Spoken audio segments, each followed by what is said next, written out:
Hi, my name is Tiffany, and I am partnered with Anastasia, and we are debating different ideas on the formation of personality. Specifically, she is exploring the viewpoint of Sigmund Freud, and I am promoting the viewpoint of Karen Horney. To break it down to its simplest parts, both Freud and Horney held very similar beliefs as far as that the formation of personality begins in childhood, but greatly differed on exactly how it is formed. Freud's main theory rests on the psychosexual stages, which consist of oral, anal, phallic, latent, and genital. He believed that all children developed by going through these stages and that they were universal to all children. If there was a deficiency while going through any of these stages, it would manifest itself as some sort of behavior in adulthood. So, deficiency in the oral stage might mean that you smoke as an adult or other oral fixations that you may have. So, he thought that these biological drives were the main component in the development of personality. Karen Horney, on the other hand, felt that social and cultural conditioning during adolescence played a much larger role in how personality was formed. So, having read Anastasia's much better written debate, I would like to discuss a few of her points regarding Freud having the upper hand in the personality department. One of her points that she made early on in her debate was the constraints of language, particularly when Freud was trying to prove his theories.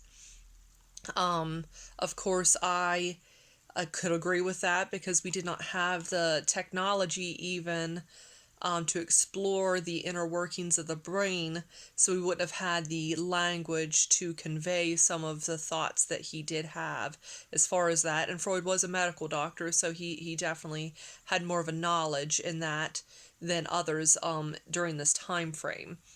Another thing about language that I've heard is that Freud necessarily wasn't always talking about the act of sex. It was more the biological drive to engage in these activities. So the language he used appears somewhat vulgar, perhaps, than what he was trying to actually accomplish with it.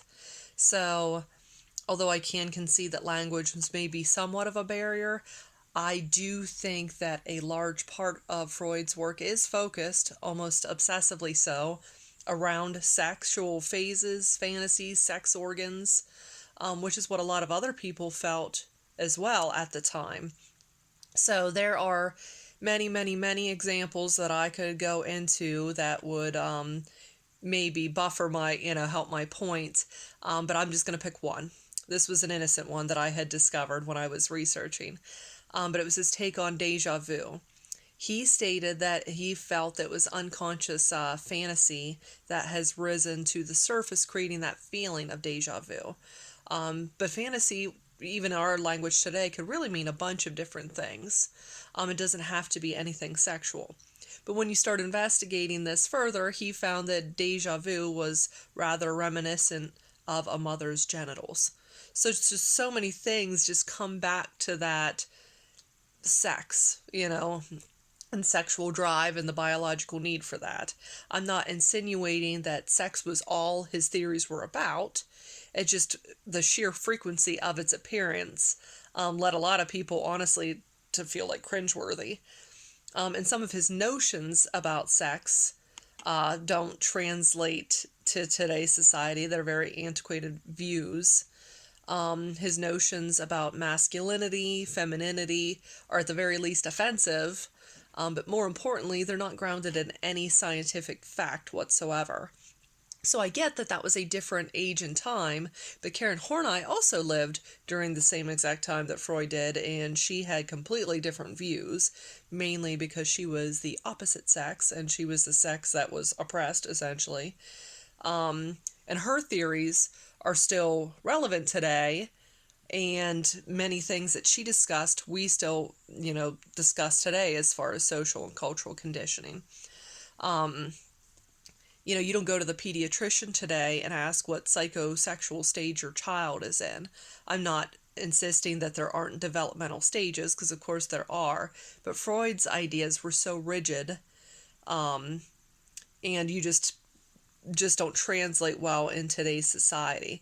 So science has not proven that homosexuality is a failure to reconcile the anal phase, boys lust after their mothers, that girls have penis envy, and that to be feminine, you need to be a passive personality type.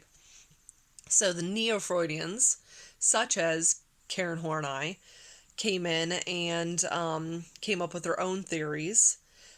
She felt that the social and cultural conditioning was the reason that females were so passive in general during this time frame, not because they were biologically meant to be passive.